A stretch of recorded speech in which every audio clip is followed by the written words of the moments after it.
भारतीय महाकाश गवेषणा संस्था पक्षर 2022 रे निजर प्रथम रकेट प्रक्षेपण करिछि।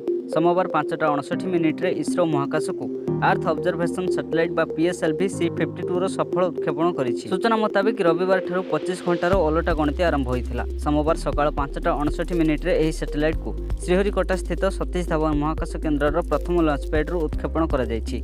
एही अभियान रे 1710 केजीर उपग्रह को पृथ्वी पृष्ठरू 529 किमी उच्चतार सूर्यर ध्रुवीय कक्षरे सफल रूपे अवस्थापित करा जायछि। यह व्यतीत PSLV रकेट जरिए महाकाश को दुईटी छोट सैटेलाइट महाकाश को पठा जायछि। PSLV एक राडार मेसेजिंग सैटेलाइट। सबु पाणीपाग रे एही सैटेलाइट कृषि जंगल एवं वृक्षरोपण मृत्तिका और जल विज्ञान एवं बन्यार उच्च गुणवत्तार फोटो उत्तोलन करिपरिबो। सूचनायोग्य जे गत वर्ष यांत्रिक त्रुटि कारणरू एहाकु महाकाश कक्षपथ रे अवस्थापित करा जाय पारि नथिला। तबे चलित वर्षर प्रथम सफल उत्क्षेपण परे इसरो एही क्षतिर भरणा करि परिछि।